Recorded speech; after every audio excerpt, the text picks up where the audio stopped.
You want to fade that down? Okay. So Alejandro is sick as a dog this week. So he is not in. So that was Gannon getting us started on the podcast, playing with all the buttons. That was good. DJ Gannon. Nobody guessed you ADHD kid there. Give him all the buttons. Just pressing everything like crazy. On the ones and twos, man. At one point, I thought that was going to be a career path for me. I love music. I thought I was going to be either a sound engineer or a DJ. Oh, really? Yeah, but never found out, huh? No. Clearly. Yeah. Okay. So because we had a 30-second intro there, we'll just dive into today's topic. Today, we're going to talk about listing your home, things to think about when listing your home, and pitfalls.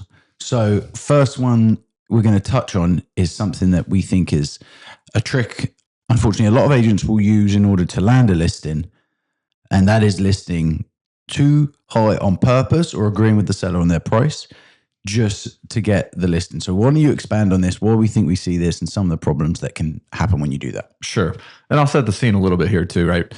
We're going into real estate season, especially in Oklahoma. Like we're, post spring break through school starting is like our hottest season. And I think that there's a lot of workflow in real estate that has some similarities to it, but there's a lot of pitfalls for somebody who's trying to list their house right now. I think one of them is for sure on the pricing side of things. I just don't think we're in the environment where it's like, we'll just throw it out there and test the market. Meaning the data doesn't necessarily justify it. There's not a clear roadmap. And that's the COVID hangover, right? Yeah, we're going fishing for, a needle in a haystack buyer that's just going to throw me a price. That's not, I don't think that's a good strategy. I don't think that works in this environment. You got to be more tactical than that. What do you think? Well, no, I think one of the things, so you have to look at the market we came from as well, is that last year's market from an agent standpoint, if you ask a lot of people in the industry, is one of the toughest markets they've ever seen, even worse than 08. Because at least in 08, you had people having to sell. Last year, you had people sitting on a 2.6 interest mortgage going, I'm not going anywhere. Right. Make me move. It's not happening. Right. And now you're in a market where those agents that had bad years trying to get going again. And I'm not saying they'll do anything to get the listing, but one of the things they do is they become very agreeable when they sit down with the seller. They're ChatGPT for a, listing. Yeah, exactly. Yeah. We're pricing. That's a great way to think about it, because you don't know. The problem is you can sit down with a seller. Every seller wants to hear that their home is worth more than they think it is. Sure. So when you sit down and go, hey guys, I looked at the data. This is what the data is telling us. Your home is worth X. For example, if you're like, hey, I think your home is worth 300,000, and they say, we really wanted to be at like 340. Yeah. Okay, of course you want to be at 340. You probably want to be at 350 if you could, right? But you can't do that. And I think what's happening is some agents will just say, no, we can list there, because in real estate, there's a phrase, you list to last. Sure. So you land your listings, you can stay in the industry, because off that listing, you can then go ahead and try and procure buyers. You can do showings, you can do open houses, you can put it on your Instagram, you can market it, right, and generate momentum, sorry. So I think that's the thing sellers really need to be cognizant of. If they cannot back it up with data, then the number. Now, there are rare cases, like we've listed a home on 40 acres. We listed 5.5 million. There was nothing like it. Yeah. That's why we could do it. Anomalies are anomalies, right? But on the general whole. Yeah. Right?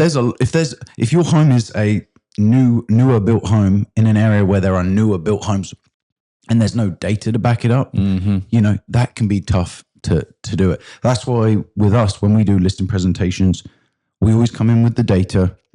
And we always encourage our agents to put together what we call an adjustment schedule, so you can kind of see how people that are super data heavy may think about your listing when looking at it. Because how many times have you been second on a listing? Sure, plenty. Yeah. And I think one of the things that I like that you do in the evaluation of the data that I don't think most agents are doing is the evaluation of what was the buyer's environment when we're looking at this historical data. Let me unpack that for a second. So let's say we're looking at 6 months of historical data. Well, you're going to go back to 6 months, and then you're going to look at, the buyer's environment then rates were 6.95%. I literally did. We had this happen this weekend. So I have a client, we're about to list their house. And they're pregnant too. So congratulations to this client. We'll keep that private. But we looked, there's only, where they live, there's like a handful of homes built the way there are. There's a lot of data points in the area, but their neighborhood is, I don't know, maybe 40 homes tops. Yeah. So a house sold last year for 300,000, exactly the same floor plan, exactly the same size. And they were a little disappointed because they really wanted to be in the 315, 325 range, 320 range. So we said, okay, hang on a minute. When a buyer buys a house, they buy a monthly payment. Let's look up if this buyer had a mortgage. We look up the buyer had a mortgage. Great. Let's look up when they went pending. Looked up when they went pending. Okay, what were 30-year rates the day it went pending? Sure. Great. So we ran numbers and we found out that this buyer's monthly payment is roughly this. So then we took it and said, okay, at today's rates, if someone wanted the same monthly payment, how much buying power did they have? And sure enough, we have them at like 318, 319. So they're like, okay, this is great. Let's do that. Yeah. And I think that's where some agents, it's hard because you really have to take time and you have to understand like mathematically what you're doing in the equation. Sure. But once you've done it and you've plug and played a few times, it's easy. Yeah, it's an easy pitfall, right? Like we're looking at historical data and that doesn't necessarily reflect what the current market conditions are. And I also think that one of the other pitfalls would be, oh, I'm one track minded. I'm one part of this transaction, right? You're just one side of it. And I think one way to really create wins for yourself and the transaction itself, ultimately that's the goal, right? Is to sell the property unless you're listing for just for giggles, right? But the goal is to sell. It's better to step into the other person's shoes, the other party's shoes, evaluate what that's going to look, feel, sound like, and then you can position way differently, right? And it may not ultimately be how you make the decision, but it's definitely worth consideration through the process. So let's also talk about this one too. Talk about what are the bare minimum marketing materials that someone should have when they list a home. If you're coming in, tell me the things every listing without fail should have. Yeah, starting with, you should have legitimately the best photos and video that you can find, right? And I think that some of that's relative. I think some of when we mean photos, let's expand on that. What sort of photos though? Because this is another thing we're seeing. Yeah, I think that you really need photos that are taken by a professional real estate photographer. The way that those photos are created and the way that they're presented online, almost as a standard today in the industry, is not something that you can do with an iPhone. You can't do it with an iPhone. You can't even do it with, most simple cameras. You're taking multiple exposures. You're blending these things. They're not overly edited, but they are curated in a specific way to fit the real estate niche, right? So, your sister's aunt is not going to be a good real estate photographer for you.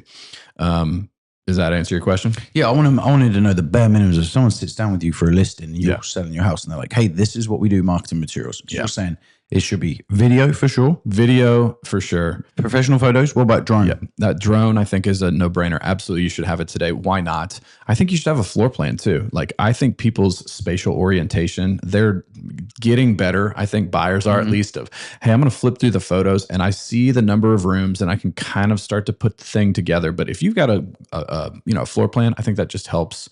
I think it should be, an SOP. So with those marketing materials, what do you think about like their social media stuff? Or should they be talking about social media too? Absolutely. I think that the social media exposure side of listings in real estate is critical now, especially in your local market, right? So, you should be checking down on your agent's brokerage, their Instagram, their Facebook, their following. Is your listing going to make it into those, channels? Because those are companies that have followings, right? And then on top of that, you should be looking at that specific agent. How are they going to market through those channels? Because that's where results are still being derived from. And if they're not checking that box, you're missing. I can't imagine the percentage right now that we have coming through. It might not be the ultimate reason why they buy a house, but they're at least still seeing it in that medium, 100%. As a consumer that's moving to or already in our marketplace. 100%. And then another thing as well with the market, question I don't think enough sellers ask, and we have to sometimes deliver this is our social media listing strategy. You talked about it earlier with like hoping on the pricing. You can't just sit and wish with your pricing. Like some people want to go, well, we can throw it out there and see. That's not a game plan. Like I have no problem. Aspirational pricing is great if you want to do it. So go back to this couple we were talking about. If they come on and they want to go on it, the data says at 318, 319. They say we want to do 329. We want to try it. Okay, we're going to do it, but how long for? Right. What's going to be our benchmark? Are we going to wait for this amount of showings? Are we going to give it this many days? Right. And then if we do, where are we going next? Is there a wrong way to do that? Or do you think it's more relative to the listing itself? I think the wrong way is no plan. Sure. Yeah. I mean, in the strategy itself, executing. Is it days on market? Is it number of showings? Is it lack of showings? Oh yeah, I think you use them as benchmarks for sure because you know the good thing about real estate is it's very easy to know if the market's rejected your product. Now again, if you've listed something like we had a listing once in Porter that was a very unique property, had like a 6,500 square foot shop, a bunch of acreage, one of the most expensive properties ever down there.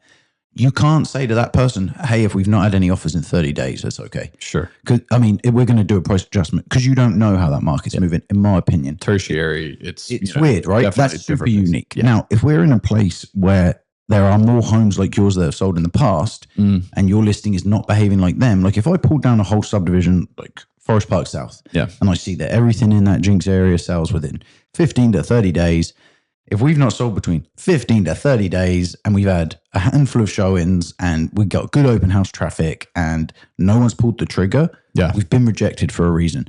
Typically for sellers, unfortunately, it is price. Because again, now, depending on how your agents prepped your house too, like I showed a house the other day that's currently being rented, like $1.2 million home. It looked like a bomb had gone off in there. Like it did not show well, right? Sure. So that's the thing where the seller could call the tenant and be like, hey, we really need you to make sure you pick up for showings and that kind of thing. That's different. But if all those things were done and the buyer still didn't like that house, pricing's typically the reason. Talk to me for a second on, actually talk to sellers right now that are currently on the market and they're wondering, is my listing stale or not? Have I been rejected by the market? What would that look like? What would that feel like for them? So it would be no showings, poor open house traffic, and low click-through rate online. So we can, on the back end, your data is very accessible to everyone. Like you can go on Zillow and just see how many people have liked and saved your home. There's that.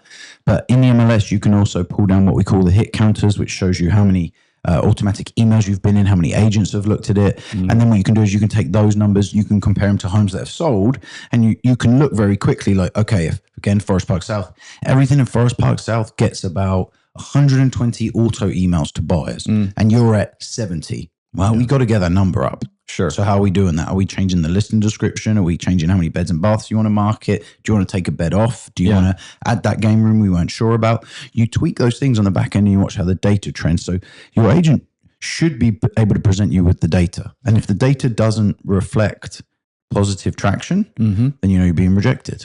So, same people group, right? Your listing has been rejected. Maybe you're making that realization, right now. Is there hope for those listings? And what does that typically look like? There's always hope, right? There's other things you can do. So, for example, with us at More Agency, we always are going to review your marketing. Like, do we have the best photos early enough? You and I did this on one of our personal projects recently. Looked at the photo order and we thought, okay, we got 3 photos from the front of the house. We know it's pretty. We've got 3 photos on the entryway. Again, we know it's pretty. But we have not got to our, well, that light just had enough, didn't it? We realized we had 6 to, it was like something like 9 photos before we got to the showstopper kitchen. So we said, all right, we're just going to cut back on that first 5. We're going to take 5 out and we're going to get you in there at number 5 on the kitchen. And we're going to focus on that. We're not necessarily going to do the flow of the house. We're going to go straight to the sizzle first. Traffic picked up on that listing after we did that. Rewriting your listing description sometimes. Sometimes you can be missing it in the listing description. We touched on it last week. Have you had it optimized for AI generative searching? Yeah. Because if you haven't, that might be a good thing to go get and done. So it's having the game plan. What's wild to me is when we see homes that easily Carol could write a 2,000 character property description on that would not be boring, that would be engaging, and you see 4 or 5 sentences. Yeah. In today's world with AI reading everything, that ain't going to cut it. I also think this is another one that you could just have one small piece of data that's wrong or incorrect or just a clerical error, and it is completely missing your marketplace. We've had it happen before where it's, well, really, it's a 5-bedroom house, but we really listed it as a 4-bedroom because that 5th one could have been a game room or whatever, right? You make some tweaks, all of a sudden you're getting different traffic. So, reviewing even just the general input, right, is good, SOPs and making sure everybody's on the same page. School district could be wrong. Absolutely. If you've got a highly sought after school district, you want kids to be in Jinx Southeast and some reason they've got East on there. screws everything. You're in Tulsa in Midtown, and it says you should be in Union School District. These are little details to double check and check down on. And we had one the other day where it said that we had described it incorrectly, where it said could be a game room or media room, and Alison was talking about the flexibility of that, but it already had a media room. So then we went ahead and we rewrote it to encompass the fact that we have both these things now, and it's not just one or the other. Yeah. So dirty inside real estate secret is you would think that all of that data for the most part is automated now, and it's not. It's manually input. 90% of it is manually input by a real estate agent, or even just somebody who's working on the system management. Not a real estate agent, right? Somebody who's an admin, just admin helping with the process. So it's definitely worth double checking even those small things, because that makes a big impact. Yes. So real quick then, let's rapid fire on these things. Thoughts on Zestimate scores? People looking at their Zillow number. It's a data point, but it's wrong so often. And we've beat it a bunch, and then we've been below it a bunch. It really depends. Yeah, I've got a big soapbox with AVRs, and you have to be really careful with that stuff. I wouldn't fall for the Zillow trap there. Also, what do you think about when people green up the grass really green when it's not really that green?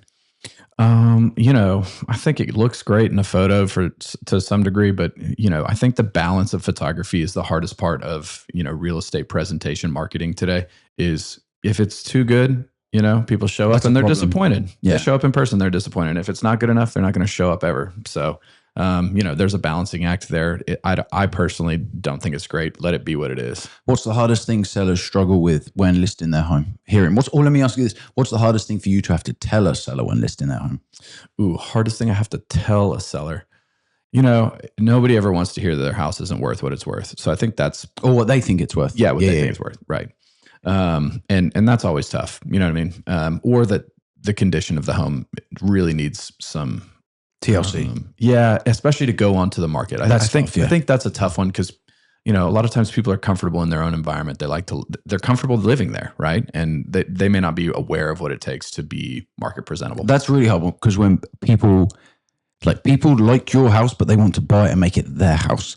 So when you've got all your photos and all your stuff there and it works for you, we need to maximize it to work for the masses. I think the hardest thing is telling people to depersonalize. When they love their stuff and they're very proud of it, or it sounds silly, but we had a guy before, he had all this incredible Native American art that was super, really old antique stuff, but a lot of it was sounds weird to say, but nude, they were topless paintings. And we were getting feedback from showings that people were taking their teenage boys in, and they're like, house was great, but became a very big distraction for everyone when they started staring at the paintings. And so you have to tell that person, hey, people are losing momentum during the showing. Because the weird thing is, when you're showing a house, you really want momentum to build, and you're trying to paint the narrative of the person you're showing living in the house.